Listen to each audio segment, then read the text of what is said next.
Hey, what's going on, everybody? This is Tyrone back with Tech Life.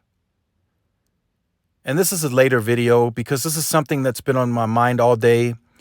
And I wanted to get my take on this out there. So I know some of you are likely still up and will watch it. Some of you will catch the video tomorrow.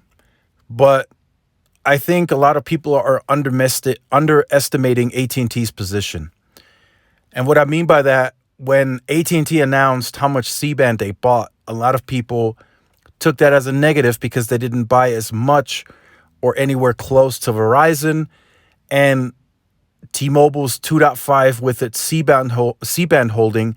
They likely have more mid-band spectrum as well versus AT&T. Now, I wanted to point out a few things that makes this more closer than people think. So also another thing, just to throw that in there, a lot of people were a little confused when AT&T mentioned the $6 to $8 billion spending on C-band through the years 2022 and 2024. They also said that was less than what Verizon was spending. So I wanted to point out something very key, a key point that wasn't discussed. AT&T stated that during those 2 years, they would spend the higher end of that or the more of that 6 to 8 billion. But what they would spend on C-band this year was already included in the CapEx guidance. So that means AT&T can either spend the same as Verizon or more than Verizon on C-band. So they're dedicating 6 to 8 billion towards C-band over the 2-year span from 2022 to 2024. What if they spend 3 to 4 billion on C-band this year? Then that would mean they would have spent more on the C-band deployment.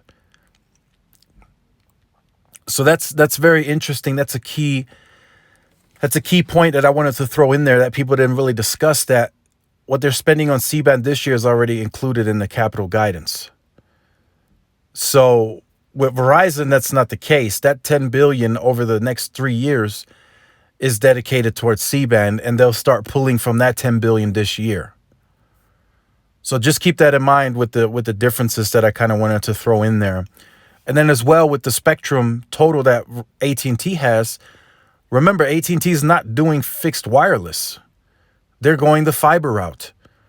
Areas that have their U-verse, they're upgrading into fiber, and in some newer neighborhoods, they're building their new fiber where they are the LEC. So they're going to market strategy with fiber. T-Mobile and Verizon are looking to create revenue and profits using fixed wireless. That adds additional usage to the network and brings down the capacity significantly. Will it be able to handle the users? Sure, but it's not going to be as fast as some may anticipate with all that additional usage. Spectrum not too long ago reported that an average customer of theirs uses 700 gigabytes a month for home internet usage. That's pulling a lot of capacity from the sites. Now, especially now that we're getting into the 720p 60, 1080p 60 live TV streaming, that pulls capacity. You need at least 10 megabits per second or more to maintain a stream that's 60 frames per second. 4K is a big deal now too. HBO Max is incorporating it on some of its big blockbuster movies. Netflix has been doing 4K. Disney, Hulu, everybody's doing 4K. What does 4K do? It adds additional strain on the network. You need more capacity to stream 4K. And then we're already seeing 8K at 30 frames a second. That pulls additional capacity from the network. So all in all, AT&T may be right up there with all of them once it's said and done, based on the fact that they are not doing fixed wireless. Could they use the option in rural America? Sure, but this new broadband spending from the government, they may not need to. If the government is going to spend money on funding the fiber rollout in rural America, I mean, AT&T is going to use that money to roll out the fiber in rural America. So there may be no need for them to use that spectrum for fixed wireless at all. But if T-Mobile and Verizon plan on rolling out fixed wireless in urban suburban markets to pull in additional revenue and profits, then of course their speeds are going to take a hit. You won't be seeing those bigger speeds, especially in pockets where there are a lot of home internet users. So just keep that in mind as you think about AT&T and its strategy and where they're headed. It seems to me that they don't talk a very aggressive game, but their plan is just as aggressive, if not more aggressive, than its competition. And then here's what the title says from the article. I know it's an older article, but I wanted to speak on this. AT&T CEO says dividend cut not needed to fund growth, touts HBO Max upcoming ad-supported option. HBO Max is a unique asset that the other carriers cannot match. T-Mobile and Verizon cannot match that type of asset. They can only do so with strategic partnerships. But again, HBO Max is a massive asset. This year they decided to launch blockbuster movies, big blockbuster movies. I know that there was an article out saying that they are going to stop doing that in 2022, but there could be some releases that they may launch sooner on the platform or charge you maybe $5, $10, $15 to stream it next year. Who knows? But this is an incredible asset to the company, especially with the Max Originals, the movies. It is an immense asset to the company, and it uniquely positions them against the competition. The ad supported could be started to. We could start seeing it on prepaid, Cricket, AT&T prepaid, maybe some of the MVNOs. I mean, maybe the lower end unlimited plans get HBO Max now too, like the starter plan.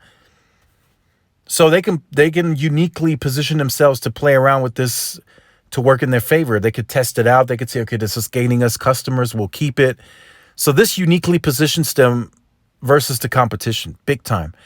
And it also makes them flexible in if they felt threatened by the competition in a bigger way to offset by saying, look, we're going to spend $10 billion more on capital next year or the year after permanently. And it's with this HBO Max, it's very justifiable because this is a huge revenue. They're going worldwide with this.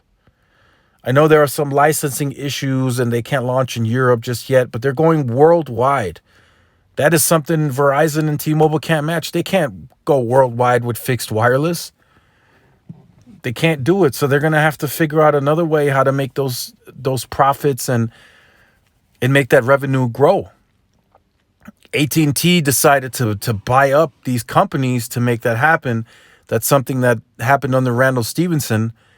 And it looks like at least this portion may pay off for them in HBO Max. And then if they do decide to include some live TV on HBO Max as well, that's going to be even more valuable. But then again, you add live TV in there, you start increasing prices because live TV is expensive. So I don't know. I think they should keep that separate. I hope they do, because you include any live TV, you're talking 30, 40, $50 now for HBO Max. Maybe you offer that as an option, but I think the way HBO Max is priced now at $14.99 and what they offer and the originals that are coming onto the platform, I think it's perfect. I think they hit the sweet spot on that one. And it's translating into big numbers. There's huge revenue intake. They're anticipating fiber to be at a $58 ARPU. I mean, you talk about cash money. AT&T is going to make big money. Their free cash flow is at $26 billion, and that's now. What Verizon and T-Mobile are speaking of on their analyst day is future, like 3, 4, 5 years from now. AT&T is doing this right now as we speak, and they're growing this into next year and then the year after.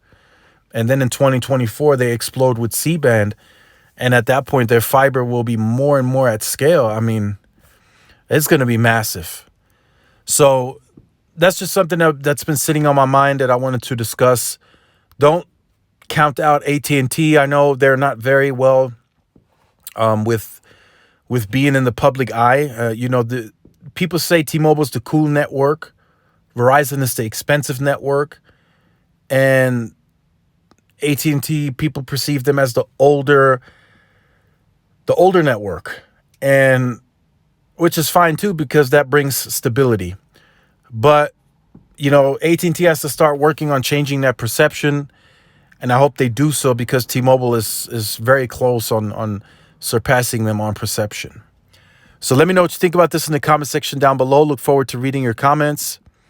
If you have been on the channel or you're new to the channel and you have not yet liked, share, subscribed, to make sure you do so. Hit the notification bell so you are notified when I do upload content. Make sure to follow the social media outlets for more updates and interactions. This is Tyrone with Tech Life. Thanks again for watching. I'll see you in the next one. Peace.